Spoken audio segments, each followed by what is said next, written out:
फडतळला काय ना सध्या आता युरिया जमते टाकायला. युरिया बागा हा आणि स्प्रिंकलरचं पाणी लावायचं. बोनसड जास्त येते जर आपण पटपान दिले की नाही, पटपाण्यानं बोनसड जास्त येते. आता बघा हे नोव्हेंबर महिन्यामध्ये आलो आपण, 14 नोव्हेंबर आहे ना. 14 नोव्हेंबरला आता लोकांना वाटते जुने व्हिडिओ आहेत बरेच लोकांना वाटते, पण तुम्ही जर इथं मे महिन्यात म्हणजे हा प्लॉट मे महिन्यापर्यंत चालणार नाही. हा कोरडो प्लॉट आहे. तुम्ही ओलितामध्ये जर आले, समजा ओलिता दुसरा प्लॉट आहे आपल्याकडं, तो कमीत कमी 28 मे पर्यंत राहील. बघा ना आता हे इथून इकडे मोजतो म्हटले बोंड, इथून इकडे 100-150 बोंड राहते अर्ध्यातूनच. पूर्ण झाड मोजणं तर म्हणजे एकट्याचं काही हे नाही, समजा शक्य नाही. माझं सर 4x6 फट आहे. तुम्ही केलं मग अमृत पॅटर्न? तुम्हाला तुमचा अनुभव काय या वर्षीचा? तर आज वर्ष काय झालं माहिती का, तर दाबणी केली मी. खर्च कमी झाला तुमचा का वाढला? खर्च कमी झाला. कापूस कसा आहे पारंपरिक पेक्षा? बरं आहे काम, म्हणजे 5-10 क्विंटल समजा शिल्लक आहे.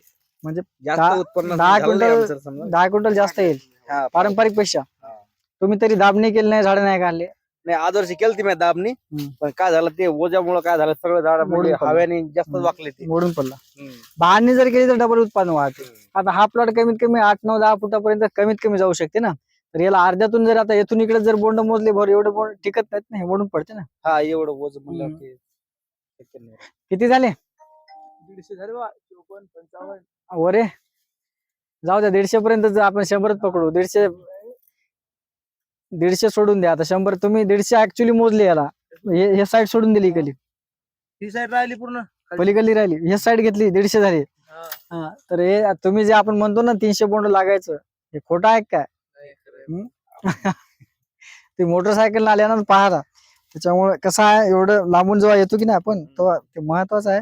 आता वाज नरगा उभार जे झाड काय ते काढणं महत्वाचं आहे. आणि हे जमीन आपली बघा, इथं आपण विट्टीची भट्टी होती पहिले, त्याचं बुड पाहणं केवढं झालं.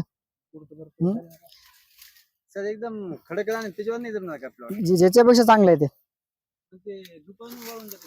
येतं सकाळी पाऊस जर पडला ना, दुपारी वापसा येते. मशागत कशी बस दुकानदार